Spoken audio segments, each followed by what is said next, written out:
Les premières traces d'occupation, on les retrouve dans le sud du département, sur le site de Vassincourt, 300 000 ans au niveau des datations C14. Et vous pouvez voir sur cette carte justement la tripartition du territoire. On parlait d'identité du Nord meusien, ben la voici, c'est le territoire des Trévires. Ensuite, partie centrale, on avait le territoire médiomatrique et qui, à la fin du IIIe siècle, va être partitionné en deux entités. Le pays messin, qui va rester médiomatrique, et puis le Verdunois, qui va revendiquer une autonomie, et qui va l'avoir par autorisation impériale. Le sud meusien, avec deux villes qui dominent le territoire leuc. On avait parlé de Nasium, hein, c'est le village de Néoforge, et puis Toul de l'autre côté. Vous voyez, le territoire Trévire, en fait, un territoire gaulois important hein, pour le nord de la Gaule. Pourquoi? Parce que c'était une tribu influente. Elle avait fourni, notamment pour la guerre des Gaules, à Vercingétorix, toute une série de cavaliers. La cavalerie était en partie Trévire, et donc une aristocratie gauloise dominante et influente. Et on le voit, l'oppidum du Titelberg, hein, pour ceux qui le connaissent, c'est un site de hauteur fortifiée d'époque gauloise considérable, avec autour des tombes princières hein, qui ont été fouillées et présentées. Une tombe princière, celle de Clémency, est présentée au musée de Luxembourg. Les premières traces d'occupation dont vous parliez un instant, elles consistaient en quoi? Qu'est-ce qu'on a pu retrouver? Alors, c'est des campements de ce qu'on appelle de chasseurs-cueilleurs. Hein. À l'époque, ce sont des nomades qui sont là et qui suivent les troupeaux, et notamment les troupeaux de rennes, à travers différents axes. Hein. Voici la carte.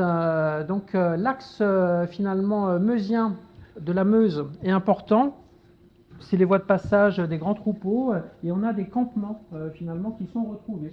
Alors qu'est-ce qu'un campement? C'est quelques ossements qui sont trouvés autour d'un foyer, et puis des silex qui sont là, parfois taillés sur place ou qui ont été laissés là parce qu'ils ont été fragmentés. Donc Georges Chenet, on a parlé de l'Argonne. En Argonne, effectivement, un territoire spécifique, mais aussi des recherches pionnières à la fin du XIXe siècle hein, et au début du XXe siècle. Georges Chenet, qui était natif du Claon, à côté des Ilettes, hein, a fait une série d'études de la préhistoire et surtout sur l'époque romaine. Et on peut voir effectivement ces grandes voies de passage, hein, la trouée des Ilettes, qui permet une communication ouest-est sur le territoire meusien, et puis la vallée de la Meuse qui permet cette liaison nord-sud hein, dans ces époques reculées. C'est au néolithique hein, où on passe du stade de chasseur-cueilleur à finalement agriculteur, sédentaire. Ça se passe au Moyen-Orient, hein, donc il y a 12 000 ans, et donc ce mouvement du néolithique, basé sur la culture, l'agriculture et l'élevage, va s'étendre et va arriver jusque dans nos contrées, dans le nord de la Meuse, vers 5800, 5500 avant notre ère. Qu'a-t-on comme traces ici? Parfois des traces d'objets retrouvés épars, hein, issus de découvertes fortuites, quelques résultats de fouilles, et puis surtout quelque chose que vous connaissez dans le secteur, c'est la fameuse hotte du diable de Milly-sur-Bradon. Hein. Ça, c'est un menhir. Et on a des menhirs parce que c'est un fait culturel bien attesté partout en France, en Allemagne, etc. Hein, c'est caractéristique de cette civilisation du néolithique. Et donc ce menhir, il date entre 5500 et 2600 ans avant Jésus-Christ. Alors ce menhir, il a une double histoire parce que finalement les Allemands l'avaient gravé. Élément assez intéressant parce qu'on parlait d'identité. La Première Guerre mondiale, il y a eu ici en Meuse, peut-être bien plus qu'ailleurs, des enjeux dogmatiques autour de la notion de droit du sol. Ce menhir a été marqué pour expliquer qu'on était là, sur un ancien territoire germanique, et finalement on légitimait la présence allemande ici.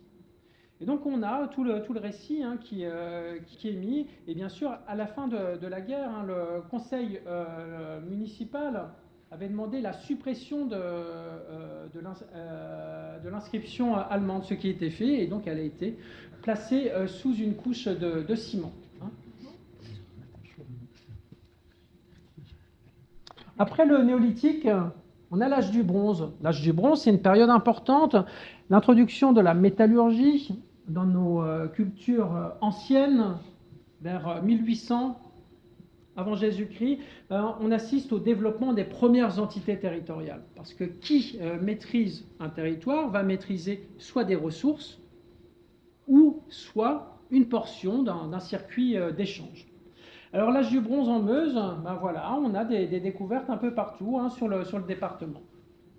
Alors la métallurgie du bronze va entraîner des bouleversements sociaux parce que c'est plus les mêmes réseaux entre l'exploitation de la pierre, du silex qu'il y avait avant, et puis forcément la nouvelle métallurgie, et l'échange va bouleverser un peu la donne. Et donc cela va amener, on le sait, archéologiquement parlant, à la montée en puissance d'une aristocratie guerrière. Comme on le sait, parce que les tombes sont richement dotées d'armes notamment. Et ce sont les princes, l'aristocratie, qui disposent de ces éléments-là.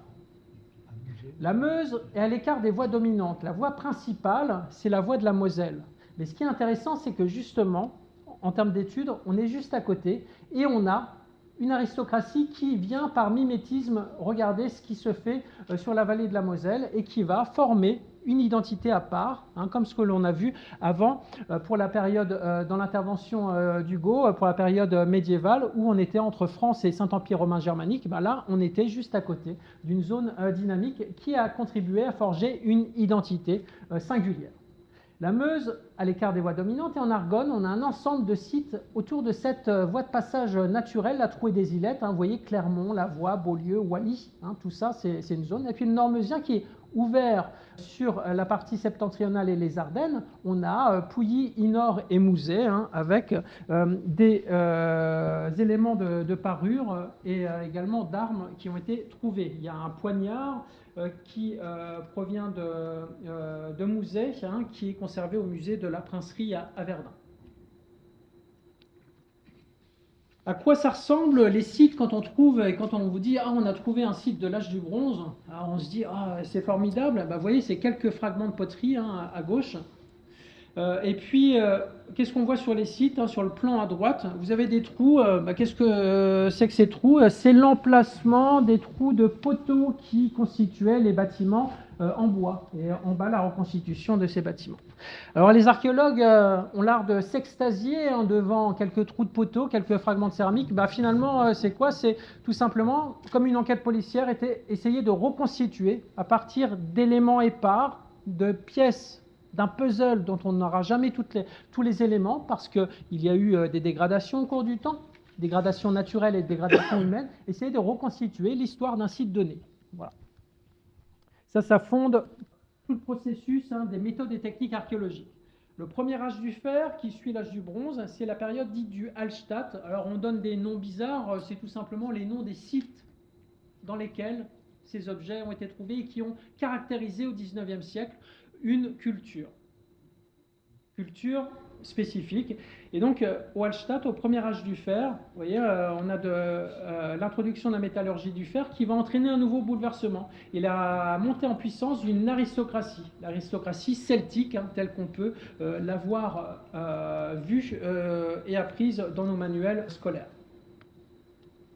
Ces épées, on les retrouve ici aussi en Meuse. Hein, on parlait de la gare TGV. Juste à côté, j'ai eu la chance de fouiller un petit site qui a livré à Chaillon, voilà, une tombe du premier âge du fer. Vous voyez, c'est formidable, hein, ces poignards. Donc ça a près de 800 à 800 ans avant Jésus-Christ.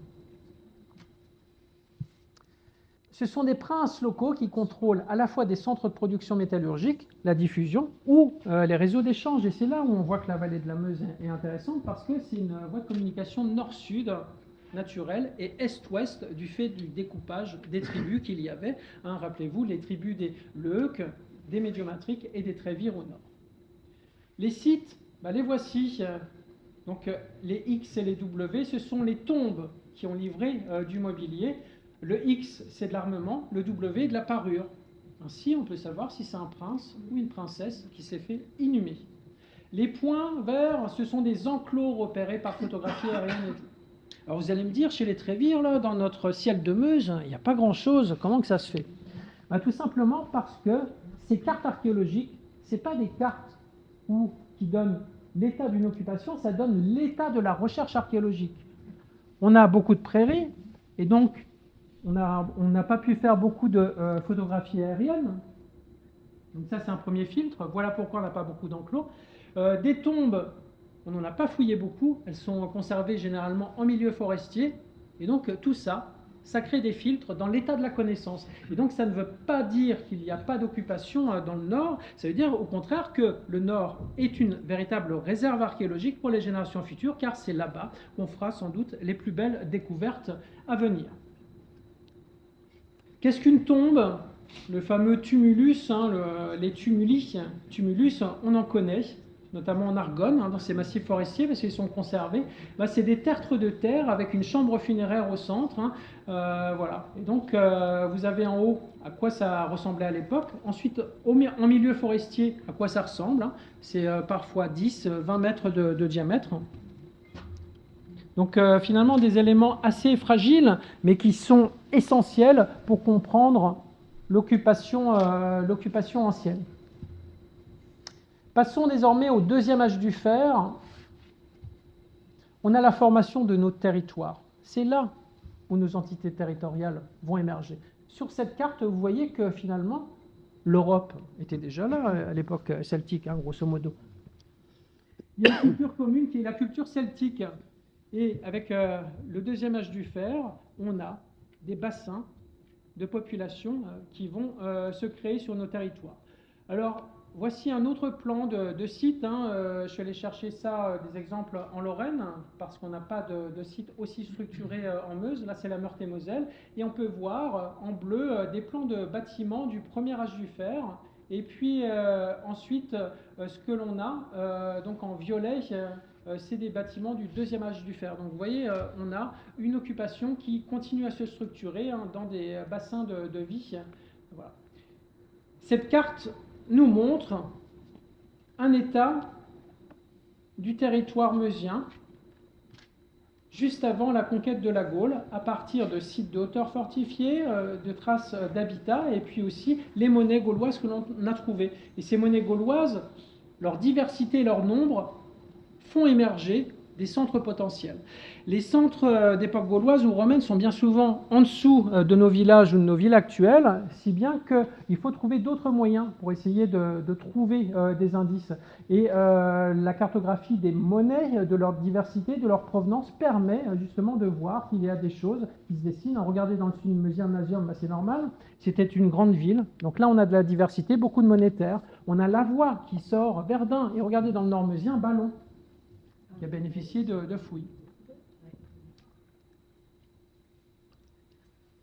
Alors à quoi ça ressemble? Finalement, c'est encore un peu décevant. C'est quoi? Quelques fragments de céramique. Mais chaque céramique a une forme donnée qui nous permet d'attribuer une période donnée. Voilà pourquoi montrer un petit fragment d'objet à un archéologue, c'est intéressant. Et voilà pourquoi il faut déclarer les découvertes, parce qu'un simple petit fragment de céramique, nous, on peut distinguer, savoir si c'est de l'âge du bronze, si c'est médiéval, si c'est antique, etc. Et donc, ça nous donne une information. Et donc là, on a des plans de bâtiments sur la gauche. Donc, ce sont finalement des fermes qui sont là et qui se répartissaient sur tout le territoire. Le territoire, à cette époque, et vous avez vu, depuis l'âge du bronze, finalement, il est dirigé par une aristocratie qui est là et qui domine un finage. L'aristocratie siège dans un site de hauteur fortifié, ce que l'on appelle un oppidum. L'oppidum, c'est le terme employé par César dans la guerre des Gaules, pour désigner ces sites de hauteur fortifiée qu'il a dû combattre durant le conflit. Mais on a remarqué, depuis ces 30 dernières années, qu'il n'y a pas que des sites de hauteur fortifiés, il y a aussi, sans doute, des fortifications de plaine, mais qui sont plus difficiles à observer parce qu'elles sont sous des labours, etc. Et donc, c'est souvent par hasard qu'on les découvre. Et donc le cas peut se poser sur ce nom Hamel dans la Wavre, en Argonne, autour de la Voie, au Trécourt, et puis dans le Nord-Meusien, vous allez me dire, qu'est-ce qu'on a? Eh bien, c'est la côte Saint-Germain, que vous connaissez bien à Lyon-de-Vendin. Ce site est bien étudié, bien connu par les géographes, mais aussi par les archéologues. Pourquoi? Parce que là-bas, on a un site fortifié, d'éperons barrés, qui date de l'âge du fer. On a également, j'ai parlé de Lyon, mais parlons de Lycée, de Vélone. Les voici, et puis peut-être d'Ain, mais d'Ain sur Meuse, l'occupation médiévale a contribué à effacer beaucoup de choses. Et c'est justement par des découvertes de petits fragments de céramique, des découvertes d'artefacts qu'on va peut-être réussir à un moment donné à mieux comprendre les origines de la formation de Dun-Haut. La guerre des Gaules, la voici, ça se passe au dire de César, entre 58 et 51 avant Jésus-Christ. Et pendant la guerre des Gaules, on n'a aucune action contre les Léeuques. Donc dans le sud meusien, ils ont même plutôt collaboré avec les troupes de César. Ils ont envoyé du blé, vous voyez. Les Médiomatriques et les Trévires, eux, ont été dans le camp de Vercingétorix et ont envoyé des contingents d'hommes de la cavalerie, comme je le disais. Et donc on retrouve une présence militaire romaine sur certains sites. Des éléments fugaces, regardez quelques clous de chaussures qui se retrouvent à gauche à droite. Vous voyez, un élément insignifiant, ce qui peut dire, parce que les clous de chaussures de légionnaires, ils sont spécifiques. Regardez, ils ont un petit marquage dedans. C'est les forges de la Légion qui ont un marquage particulier. Et c'est en ça qu'un simple petit clou, nous on peut dire, c'est un clou de chaussure, et si c'est une chaussure civile ou militaire. Ces clous, les voici, vous voyez, là par exemple, gare TGV, ils sont courts, juste à côté, une formidable ferme d'époque gauloise, avec dans les fossés quelques éléments de traces militaires romaines, des clous de chaussures, et puis ce qu'on appelle des fibules, des agrafes, l'ancêtre de l'épingle à nourrice, ce qui servait à maintenir les vêtements, les capes et autres éléments vestimentaires. L'Antiquité, voici, donc rassurez-vous, je ne vais pas vous faire toute l'histoire, moi je vais m'arrêter à la fin de l'Antiquité, qui est déjà bien, c'est pour vous montrer tous les éléments qui forgent finalement l'identité ancienne du territoire. Durant l'Antiquité, le territoire, ces tribus gauloises, elles ont une identité au sein d'un terme, la civitas. La civitas, c'est quoi? C'est la cité. Et à l'époque romaine, on ne fait pas de distinction entre la cité, la capitale, et son territoire. On emploie la cité pour le territoire ou pour le chef-lieu de cité. Alors ces territoires, ils sont administrés à partir de voies romaines, mais qui, on dit, les voies romaines, c'est bien, les légionnaires ont fait ça, tout ça, mais ils ont 99% réemployé des pistes plus anciennes. Et donc on a des grands axes qui traversent notre territoire. Et vous voyez, des axes nord-sud et est-ouest. On parlait des difficultés de liaison à l'époque antique. On avait toutes ces liaisons. Regardez, la Meuse, elle est même doublée entre Saint-Miel et Verdun. Vous allez me dire pourquoi sur cette portion-là, ça représente quoi? Saint-Miel, c'est quoi? C'est le point de navigabilité de la Meuse. Ainsi, on double. Le Nord-Meusien, traversé par des voies, vous voyez, un peu transversales, comme ça. Ces voies transversales, elles relient Reims, qui est la capitale, vers Trèves, qui deviendra capitale impériale durant la fin de l'Antiquité. L'organisation territoriale, le maillage, le voici. Donc on a un chef-lieu de cité et un territoire, je le disais, la civitas. Ensuite, on a des chefs-lieux, par exemple pour les Leucs, ça va être Nasium puis Toul. Les Médiomatriques, c'est Metz. Les Trévires, c'est Trèves. Vous voyez, les capitales ont pris le nom des tribus gauloises, des anciens chefs-lieux de cité. Et ensuite, on descend dans le maillage. Ce qui n'est pas une ville-préfecture, si vous voulez, ça devient une agglomération. C'est pour ça qu'on emploie le terme d'agglomération secondaire.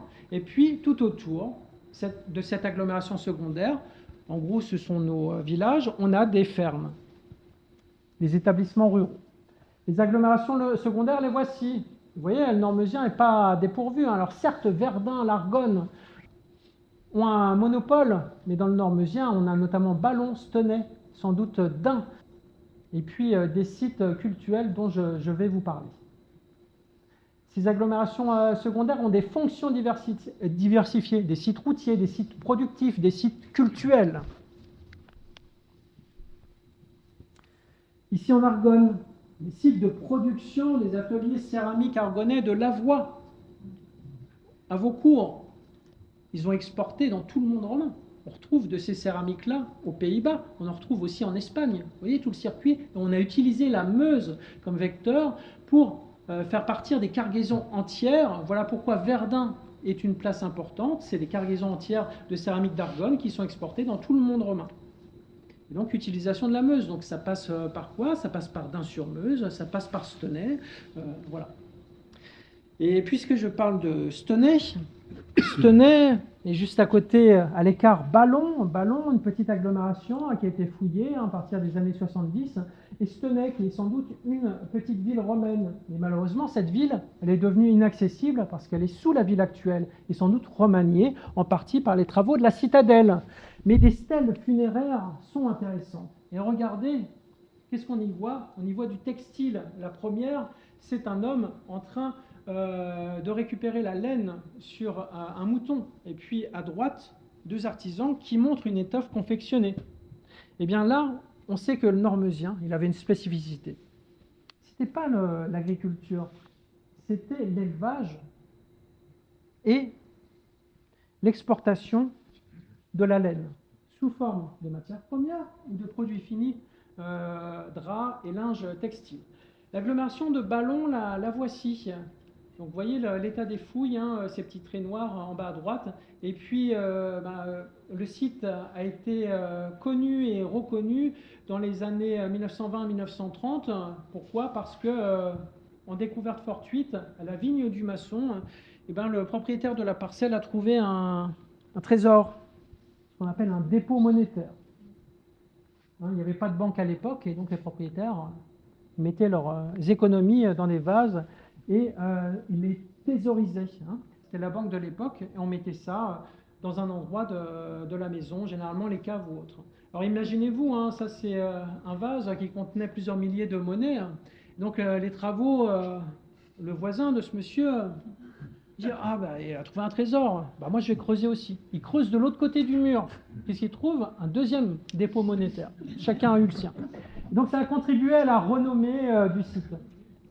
Et ce site a bénéficié de fouilles durant les années 70 par le groupement archéologique de Stenay, fondateur du musée de la bière ensuite en 86, et aussi de fouilles faites dans le cadre de l'AFAN, l'association des fouilles archéologiques nationales, notamment par Marc Feller et Sabine Batchega, qui ont contribué à mieux connaître un petit quartier, donc 3 bâtiments, des caves, et dans une des caves, il y avait une très belle statue de Vénus, dont une reproduction est exposée au musée de Stenay. Donc voilà à quoi ressemblaient ces plans de maison, à quoi ça ressemblait à l'époque. Une petite rue, avec ses boutiques et surtout ses allées couvertes. Alors dans le Normezien, on a également des sanctuaires qui sont connus depuis le 19e siècle. Le sanctuaire de la Romanette à Vélone. Regardez, qu'est-ce qu'on a en bas à droite? Des éléments de sculpture. Moi, ce qui m'intéresse, c'est en bas à droite, c'est des ballots, sans doute pour transporter la laine. Donc on exporte des éléments.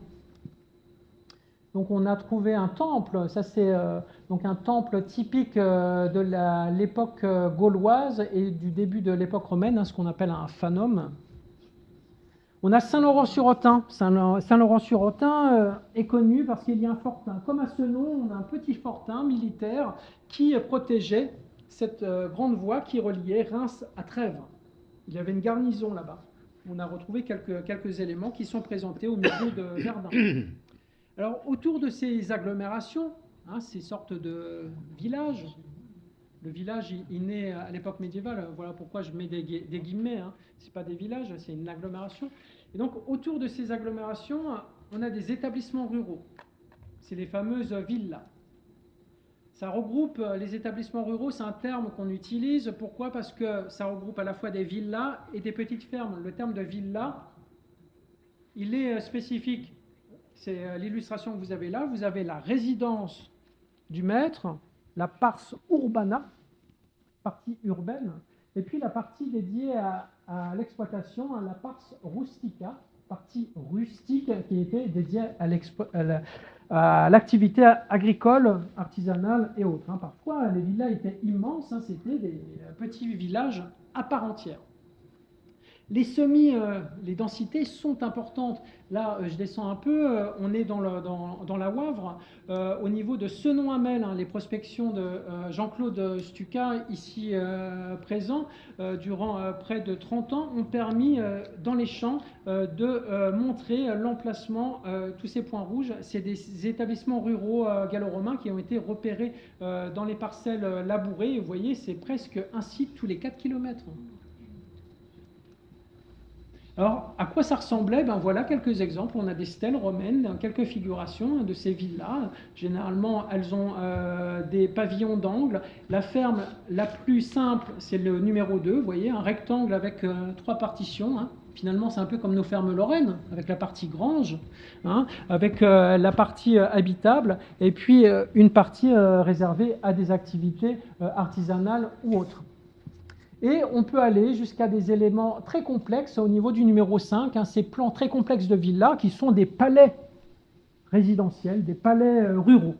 Et on a la chance d'avoir ici, c'est pour ça que je suis content à chaque fois de venir à Montmédy,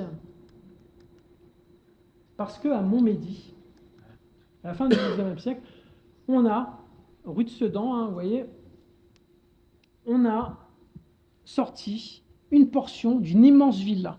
Il y avait ici une résidence, sans doute une résidence aristocratique, dont on peut voir quelques plans, à quoi ça pouvait ressembler à l'époque. Et elle était même peut-être plus grande que ce que cette image le montre. On avait ici un véritable palais qui était présent. Et c'est sans doute cette villa qui a donné ensuite naissance au premier pôle d'occupation de Montmédy. Alors, c'est pas isolé, on en a d'autres, des villas, certes plus simples. Regardez à Breux, la villa qui a été étudiée et publiée par Félix Liénard en 1885. Ça correspond au modèle que l'on a sur cette stèle funéraire, 2 tours d'angle et puis une partie centrale qui était chauffée, pièce chauffée pour l'hiver. Puis à Juvigny-sur-Loison, on a des villas qui sont sorties par photographie aérienne, des tracés qui nous permettent de montrer quand même de grands domaines. Donc, on commence à faire le lien. Vous voyez les indices? Les stèles nous montrent Stenay et autres. Bellone nous montre qu'il y a une activité. Il y a sans doute beaucoup de prairies, de l'élevage qui est là. On a des grands domaines fonciers. Voilà la particularité du Nord-Meusien. Et puis, on a ces sites qui ont été révélés également. Quincy, Loupy-sur-Loison. Alors, l'archéologie préventive. On est sorti du domaine de ces découvertes faites un peu au hasard, découvertes anciennes. Et rappelez-vous, 1941, la première loi sur l'archéologie qui instaure la notion d'autorisation de fouilles et puis de déclaration des découvertes. Et l'archéologie préventive est née de l'évolution de cette législation avec la loi de 2001 qui a institutionnalisé cette archéologie préventive. Alors, je vais vous livrer quelques exemples de ces 10 dernières années. Voilà. Donc ici, à Cléry-le-Petit, vous pouvez voir des fois, quand vous passez en voiture dans les parcelles, de drôles de personnes faire des trous à la pelle mécanique et vous voyez des trous espacés. Qu'est-ce que c'est? Ça, c'est notre trame de diagnostic. L'archéologie, ça ne s'improvise pas, c'est un métier. On apprend à lire les archives du sol comme un archiviste lirait les archives papier. Et nous, on apprend à lire les différentes strates du sol, les contextes des éléments retrouvés. Donc, vous voyez sur la photo en bas à droite, c'est la succession des différents niveaux de sol. On apprend à lire ça. On recueille les objets dans chaque niveau de sol. Et donc, cette trame, qui peut paraître assez bizarre, c'est une trame en quinconce. La méthode dite Lorraine, elle a été inventée dans les années 90 ici, est testée en Lorraine et exportée dans toute la France aujourd'hui. L'ouverture à la pelle mécanique. Et donc, sur 2 mètres de large, godet de curage, et environ 10 à 15 mètres de long, on va faire une trame et on va ouvrir le terrain en gros à 10%. Ce pourcentage va nous donner une idée de la présence ou de l'absence de site. Voilà pourquoi, quand, en tant que particulier, vous déposez une déclaration préalable, un permis de construire, parfois on vous dit attention, il va falloir faire un diagnostic archéologique. Ben, ce diagnostic, il sert à vérifier la présence ou l'absence de site. Mais on ne va pas le faire tout le temps. En Meuse, c'est environ 200 dossiers d'urbanisme qui sont instruits. J'instruis en tant qu'ingénieur 200 dossiers. Sur les 200 dossiers, j'en ai 10% qui vont donner lieu à un diagnostic archéologique. Et dans ces 10%, ça sera que 10% qui vont donner lieu à des fouilles. Donc vous voyez, sur les 200 permis qui transitent par le service régional de l'archéologie, au final, par an, ça va être une vingtaine de diagnostics, et puis ça va se transformer en 2 ou 3 fouilles maximum. Là, sur cet exemple de Cléry-le-Petit, vous pouvez voir, donc on sait qu'il y a 2 emprises matérialisées par les 2 couleurs, et puis les sondages dits positifs, là où on a trouvé des vestiges, ben, ils sont en rouge. Et donc vous voyez, ça nous permet d'exclure pour le projet toute une partie en disant à l'aménageur, ben, cette partie-là, vous pouvez faire tout ce que vous voulez dessus, il n'y a aucun risque au niveau de l'archéo. Par contre, dans les zones rouges, soit on adapte ce qu'on appelle une mesure technique. Si les vestiges sont à 50 cm, on dira attention, vous pouvez construire, mais veillez dans cette zone-là à ne pas descendre à plus de 50 cm. Et donc ça, c'est notre rôle de préservation des vestiges.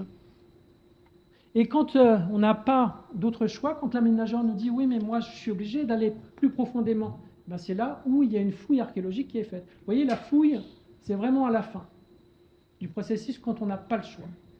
Pourquoi? Parce qu'on essaie de préserver au maximum pour les générations futures. Rappelez-vous, le patrimoine archéologique, c'est une ressource non renouvelable. Tout ce qui sera détruit, c'est des choses, des objets d'étude pour les générations futures qui ne pourront pas servir. L'organisation de la structuration de la DRAC, service régional de l'archéologie, voilà, en Grand Est, à partir de 3 sites, Metz, Strasbourg et Châlons. Donc ici en Meuse, c'est Metz.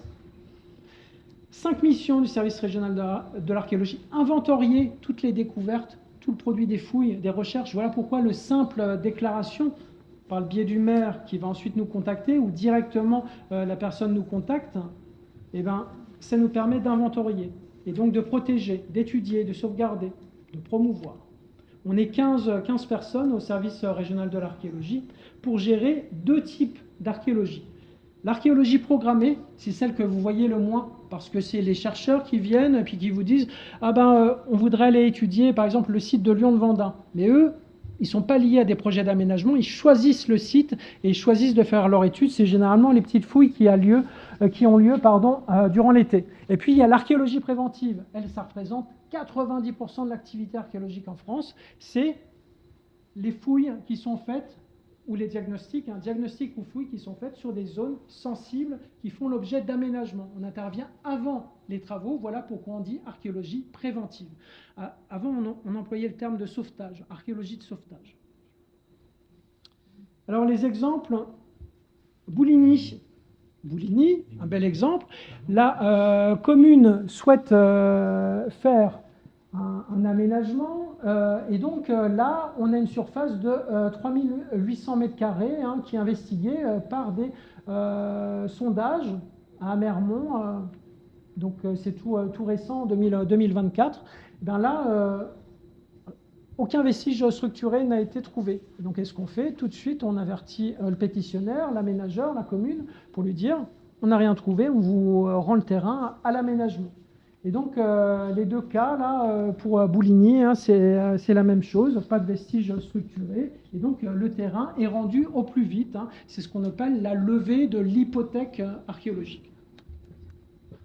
C'est important parce qu'on se situe là dans l'archéologie préventive et on est tous forcément concernés de près ou de loin par rapport à cela dans nos communes, qu'il s'agisse de communes du Nord meusien ou d'autres parties du territoire.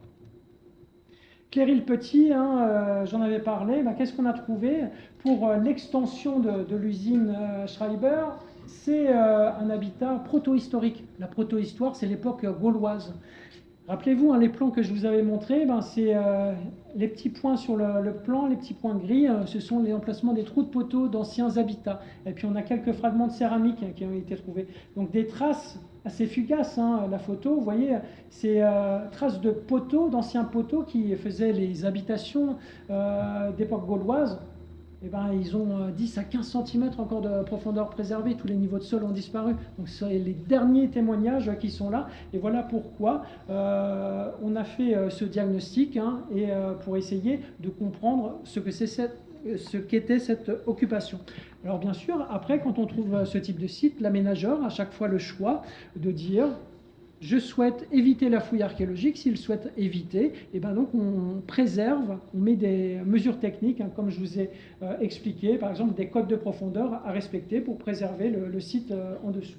Ou parfois c'est le projet, par exemple, de construction d'un bâtiment qui est légèrement décalé dans la zone qui n'a livré aucun vestige archéologique.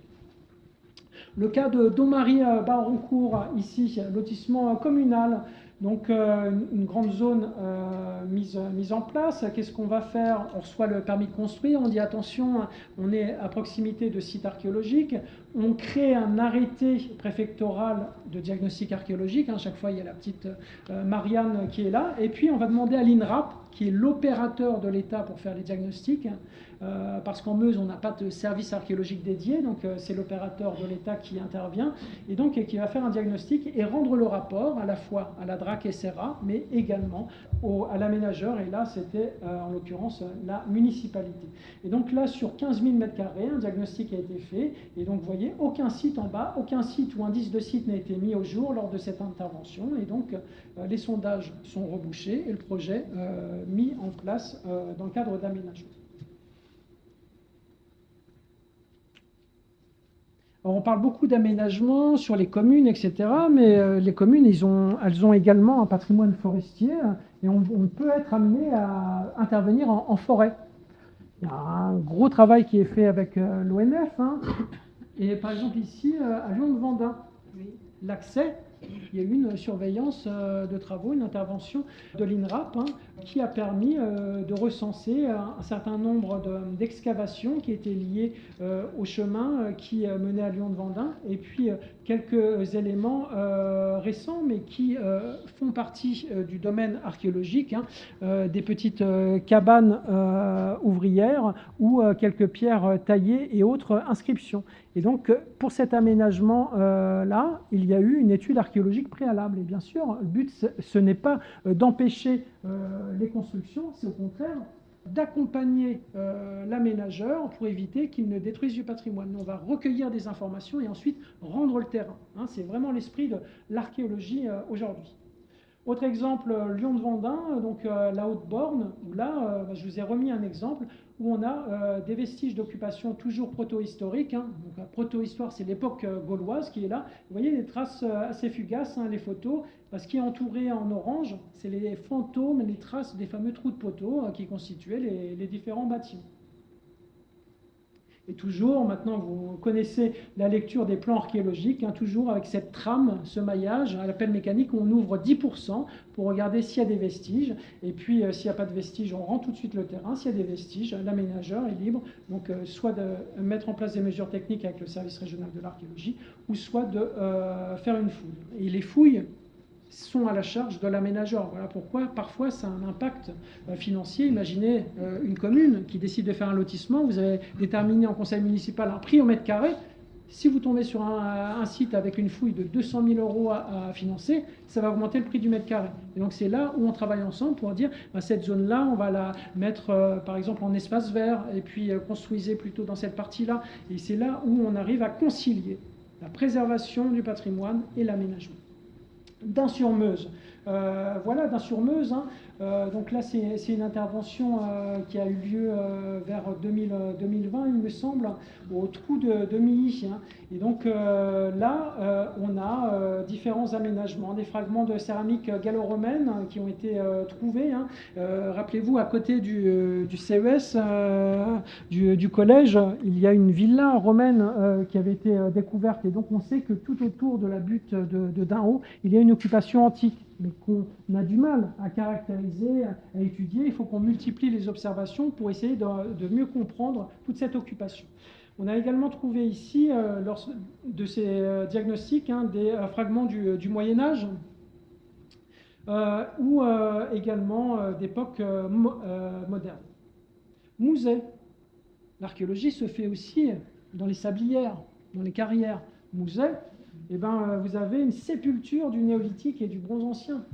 C'est assez rare qui a été trouvé dans les sablières. Regardez les conditions d'intervention, c'est non-stop, hein, ça va de janvier à décembre, et sous la pluie, le travail est difficile. Hein, voilà. Mais par contre, dans cette extension de sablière, une sépulture, regardez cet individu, les jambes repliées, ça c'est une sépulture du néolithique. On a retrouvé 2 silex également associés. Et ça pourrait passer à la trappe, hein, dans un coup de godet, un coup de pelle. Ben, voilà pourquoi le métier de l'archéologue sert à identifier, caractériser ces sites. Et cette parcelle, comme ces vestiges n'étaient pas structurés, il n'y avait que cette sépulture, elle était fouillée lors du diagnostic, le terrain a été tout de suite rendu à l'aménageur pour qu'il puisse étendre sa sablière. Alors, ici, on a affaire à Stenay, un habitat du second âge du fer, rappelez-vous l'époque gauloise, jusqu'à l'époque contemporaine. Et ce qu'on a retrouvé, regardez les quelques tessons là en bas à gauche, ça c'est de la céramique d'époque gauloise. Vous voyez, c'est pas grand-chose. Mais on a étudié les vestiges d'époque gauloise comme les vestiges d'époque contemporaine. Parce qu'on était en périphérie de la caserne. Et qu'est-ce qu'on a trouvé en périphérie de la caserne? Quelques fosses qui contenaient des dépouilles de chevaux qui servaient à la cavalerie, et certaines vertèbres avaient des malformations, ce qui nous permet de mieux comprendre l'état sanitaire des chevaux, comment ils étaient employés, etc. Autre élément important à Stenay, et vous pouvez en être fiers parce que le Normésien détient un site remarquable de la Deuxième Guerre mondiale, c'est le fameux camp de prisonniers qui était tenu par les Américains. Et ça illustre au niveau national l'archéologie de la Deuxième Guerre mondiale, parce qu'aujourd'hui on fait de l'archéologie de la Première et de la Deuxième Guerre mondiale. Ben, c'est ici, dans le Normésien, qu'on l'a fait. C'est ici qu'on a les plus beaux résultats. Sur ce site qui a été diagnostiqué dès 2007, et donc les sondages qui ont été faits dans différentes partie du camp avec du matériel mis là, mais vous allez me dire, mais tout ça, mais on le savait qu'il y avait un camp, etc. Ben, l'archéologie vient apporter des éléments complémentaires à l'histoire. Hein. La dernière petite fouille qui a été faite, donc l'an dernier en 2024, ça a permis de localiser le quartier des officiers, ici des épaulettes d'un général allemand, qui a dû les enlever dès qu'il a été mis là. Ça nous a permis de faire des analyses biologiques des latrines. Mais vous allez me dire, mais ça sert à quoi d'aller faire des analyses dans des latrines? Et bien, ça nous permet de voir, regardez l'introduction ici dans le Normésien par l'armée américaine des antibiotiques et d'une nouvelle race d'antibiotiques. On avait les rapports de la Croix-Rouge. Mais l'archéologie vient nous apporter des éléments que les rapports de la Croix-Rouge ne nous disaient pas. Vous voyez jusqu'où on va dans la finesse des éléments. Aujourd'hui, on fait des analyses ADN pour les sépultures qu'on fait. On fait des prélèvements. Voilà pourquoi ces sites sont intéressants. Et aujourd'hui, l'archéologie de la Première et Deuxième Guerre mondiale font partie de l'archéologie. Hein. L'ancienne ministre de la Culture, Aurélie Filippetti, nous disait: les vestiges, c'est en 2013, les vestiges et sites relatifs aux conflits armés occupent une place spécifique dans le champ de la recherche archéologique. Et ils doivent bénéficier d'une même prise en compte que le reste du patrimoine. Donc on ne fait pas de distinction entre des vestiges préhistoriques que des vestiges donc de la Deuxième Guerre mondiale. Et aujourd'hui, l'archéologie, ça va jusqu'en 1947 et on se sert du camp de Stenay comme jalon pour dire on fouille ces éléments-là. Donc cette archéologie liée aux guerres, ben c'est ça. En bas à gauche, la tombe d'Alain Fournier. Autre grande découverte meusienne, hein, 91-92, qui a initié l'archéologie de la Grande Guerre. On peut en être fier. Alors la réglementation du patrimoine, je vous l'ai mis ici, c'est important, quelques extraits. Nul ne peut effectuer sur terrain lui appartenant ou appartenant à autrui des fouilles sans en avoir reçu l'autorisation. À chaque fois, ça passe là. Pourquoi? Parce que l'archéologie, c'est un métier. On a besoin de retrouver et d'étudier les objets dans leur contexte. C'est idem également par rapport aux détecteurs à métaux. Détecter, utiliser un détecteur, ça revient à faire du pillage. Regardez l'action du détecteur. Je vous disais, l'archéologue lit les archives du sol comme si c'était les pages d'un livre pour aller chercher quelques monnaies au fond. Finalement, on va détruire tous les niveaux de sol qui nous permettaient d'apprendre des choses sur le site. Et c'est ce qui différencie le fait de fouiller et le fait de piller. Regardez les extraits, quelques éléments, quelques photos qui sont là. La réglementation, la voici. qu'on fasse des fouilles ou qu'on utilise un détecteur de métaux, il faut une double autorisation. L'autorisation du propriétaire du terrain et l'autorisation de la DRAC, service régional. Le propriétaire du terrain, pourquoi? Parce que les objets issus du terrain, ils appartiennent au propriétaire. En plus, en Meuse, on a un arrêté préfectoral qui interdit l'utilisation du détecteur sur tout le département. Oui. Il y en a quelques-uns qui doivent. Les amendes, voilà, travail conjoint avec la gendarmerie et les douanes, destruction de sites archéologiques, 7 ans, c'est au milieu, 7 ans d'emprisonnement maximum et 100 000 € d'amende. C'est un délit. Et donc, pour finir, voilà ces éléments sur la propriété. Je voulais vous sensibiliser à cela, sur le fait de déclarer, vous trouvez quelque chose. Ce n'est pas pour cela qu'on va venir, que je vais venir vous dire ah bah je vous le prends et puis je vais remporter ça à Metz, etc. Ce qui m'intéresse, c'est l'information. Où est-ce que vous avez trouvé la chose? Et donc finalement, c'est prendre la photographie et après on inventorie la chose, on garde la documentation et on met conservé par le propriétaire ou mis en dépôt chez monsieur Untel. Au moins, ça sert à la communauté scientifique. Et donc, la loi est faite ainsi. Ça a été révisé en 2016. Avant 2016, toute propriété acquise après 2016 ou mutée, les objets sont présumés appartenir à l'État. C'est une simplification administrative qui a été faite. Par contre, si vous avez des terrains, et c'est le cas de beaucoup de terrains agricoles, donc, qui n'ont pas été mutés ou achetés après 2016, eh ben, c'est le propriétaire du terrain qui reste propriétaire de ces objets. Il n'y a qu'un seul cas, c'est les découvertes archéologiques fortuites, en haut à droite.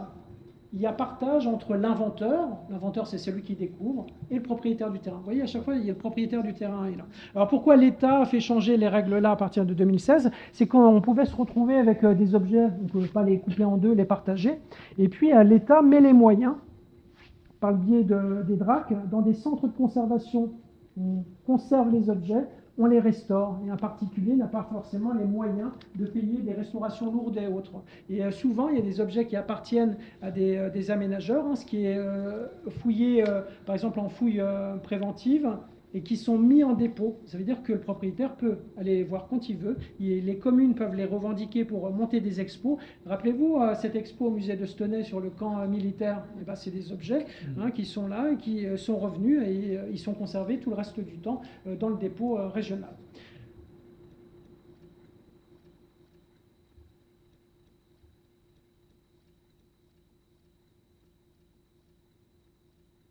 Oui.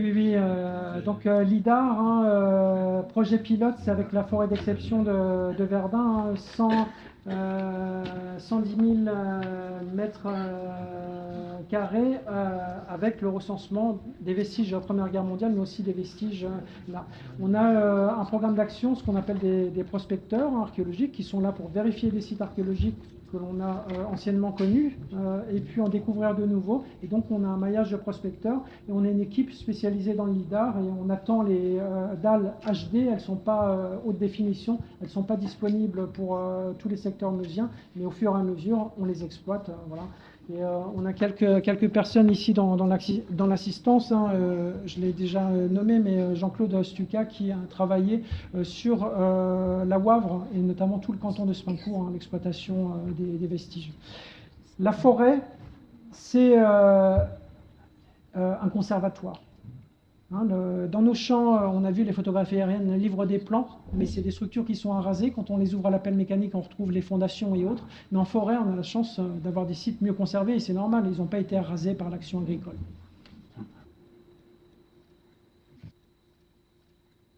Le couvert forestier, le LIDAR, permet d'avoir des tranches de 5-10 cm, des modelés.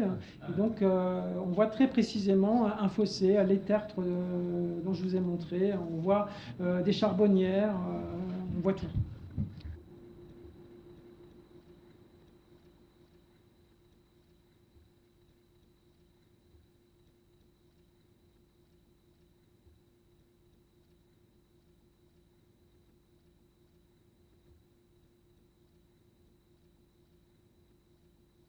Ouais, on est dans un cas pratique, effectivement, ça c'est un site potentiel. On a ce modelé qui prédispose peut-être à un site. Alors après, on ne peut pas dire parce qu'on trouve un objet que c'est néolithique ou autre. Ça peut être plein de périodes et c'est tout le problème de ces sites de hauteur parce qu'ils peuvent être occupés de façon épisodique et après réoccupés, etc. Voilà. On est dans un cas pratique. Vous avez la connaissance d'un élément. Donc, fort de ce que vous m'avez dit, je pourrais contrôler dans ce qu'on appelle nous la carte archéologique qui concerne chaque commune, on a des dossiers. Et donc, si ce n'est pas dedans, laissez-moi vos coordonnées. Et puis, ça sera avec plaisir que vous pourrez être l'inventeur. Ah non, je ne cherche pas du tout. C'est le terme administratif, c'est l'inventeur d'un site. C'est un site, voilà, une personne déclare un site, et donc ça en fait l'inventeur d'un site. Et on en a besoin parce que finalement, ce site, une fois que j'en ai connaissance, ça me permet de mieux le protéger. On mettra le docteur André. Voilà. En hommage.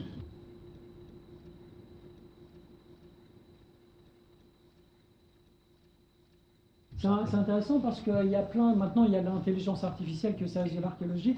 Il y a la partie, et ça prouve que c'est un métier en tant que tel, le fait de dessiner, vous passez dessus et vous interrogez sur l'objet. Et c'est déjà la retranscription de votre pensée. Prendre une simple photo, Il n'y a pas d'application on ne personnelle. va pas avoir le dessin, il vous donne des éléments liés à la texture, ce que vous avez perçu, liés à la forme, accentuer certains éléments. Et donc généralement on couple une photographie et un dessin. Le relevé, c'est déjà l'action humaine qui est en cours. Et donc le rôle du responsable d'opération en archéologie, ça va être d'interpréter les choses. Et donc le passage au dessin, c'est déjà un premier état, une mise sur le papier de la pensée.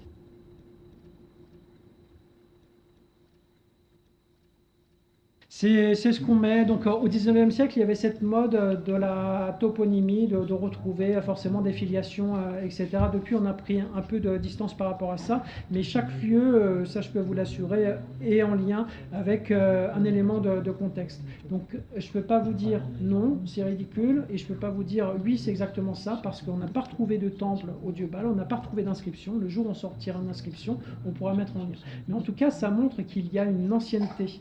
Et donc, vous voyez, finalement, c'est la souche du site qu'on a trouvé.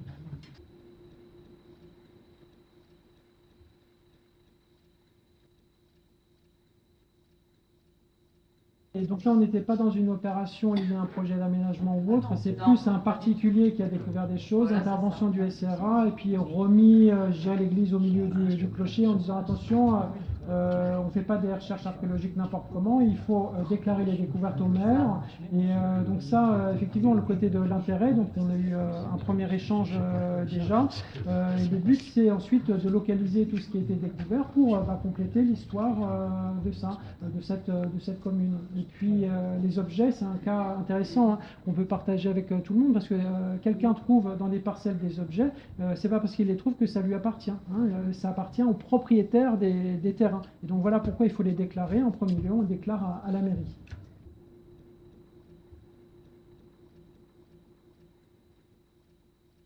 C'est une grande question. Faut-il priver la recherche des objets, quelque chose qui va nous apprendre à notre histoire à tous. Ce que je vous ai présenté là, c'est des choses qui ont été déclarées. Si elles ne sont pas déclarées, je n'aurais pas pu vous les présenter. À chaque fois, il y a le côté là. Sachez que tout ce qui est déclaré en mairie, toutes les fiches de cartes archéologiques qui sont faites, la carte archéologique nationale, elle est protégée par le Code du patrimoine. Quand on veut aller la consulter, on doit décliner son identité et donner son objet de recherche. C'est-à-dire que ça permet d'avoir un contrôle. C'est des données qui sont sécurisées. Vous voyez, elles ne sont pas en ligne, etc.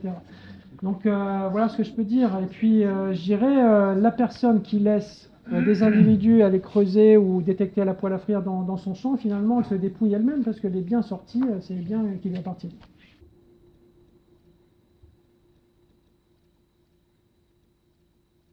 Alors, c'est pas l'intelligence artificielle, on a des bases de données, effectivement, des bases de données mobilier. Quand on trouve un objet, c'est quelques tessons de céramique, forcément pour dire que ça date de telle époque et c'est tel type de vase, on va chercher des exemples par rapport à toutes les autres fouilles qui ont eu lieu dans l'espace lorrain, par exemple.